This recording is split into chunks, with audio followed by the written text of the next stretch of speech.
Professor, good morning.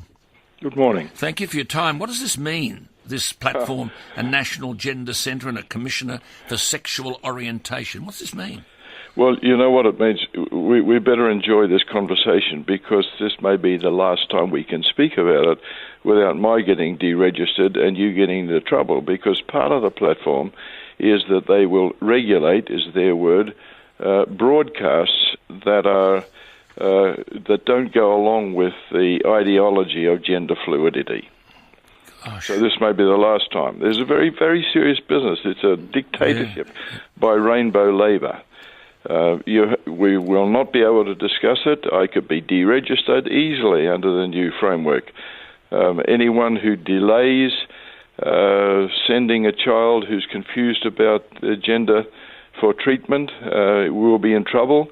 Mandatory reporting will apply from the schools, and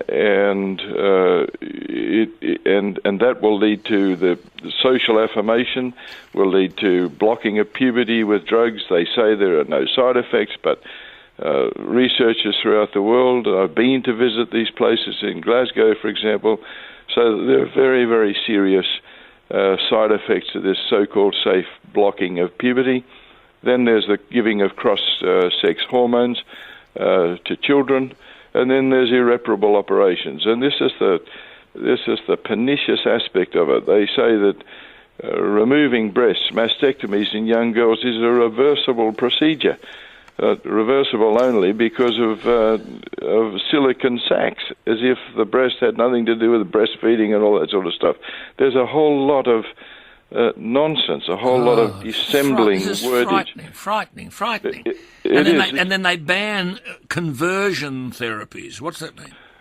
Well, that basically means if you have a child who's confused about the gender, and the Labor Party will ensure that this confusion gets worse, because they're promising a federal, national, so-called safe schools program to raise these issues with children.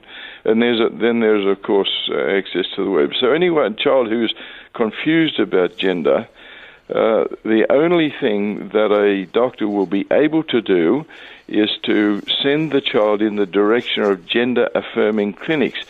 If the doctor delays or tries to reorientate the child back to make the child comfortable in the gender with which it is born, that's called conversion therapy. And that will be banned. The Labor Party thought about criminalising it, for goodness sake, but then wisely, for their point of view, came to the conclusion it's much easier to get convictions under civil law because you don't have to have the proof. Now, as well as that, they have reversed the onus of proof. No one seems to know about this, but Hennessy, the health minister in Victoria, is boasting about it in Hansard. They are reversing the proof. You are guilty until you can prove otherwise. So the doctor can't actually send such a child to a psychologist or a psychiatrist. The child must be referred to a gender clinic. Well, if the psychologist be could be part of the clinic. In the 70s and 80s, and there are all these reports around, there was a minimal amount of gender confusion, nothing compared with the epidemic now. And it was treated by family and individual psychotherapy and psychiatric treatment and so forth, and it worked. And indeed, the vast majority of confused children will revert back through puberty to the gender with which they are born. Now, some of them will end up homosexual, and homosexual people are saying, well, with this new business, they'll all be transgendered, and they're complaining about gay genocide, and I can see their point. And so there will be mandatory obligation to send these children in the direction of the clinics where all of that happens. But, I mean, there's a risk here, surely, of making irreversible change to the child.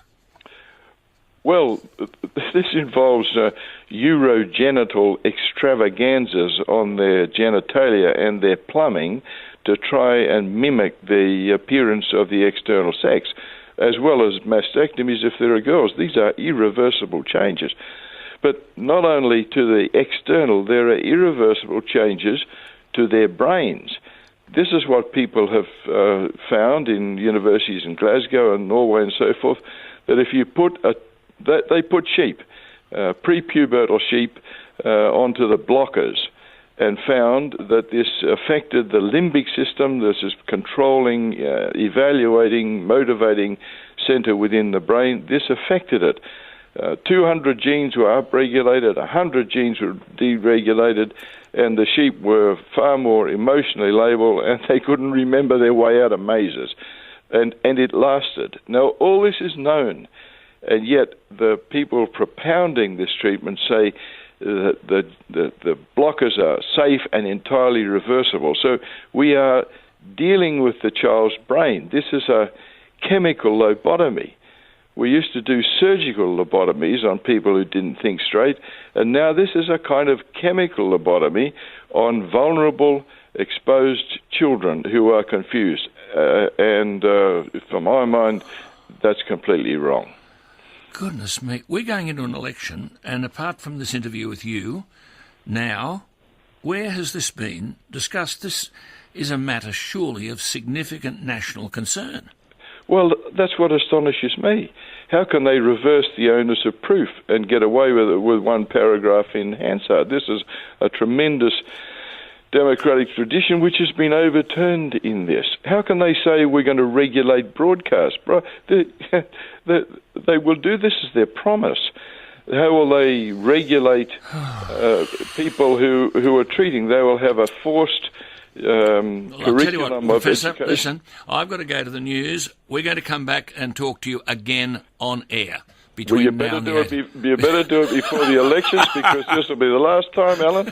All right, John. There we are. What about that?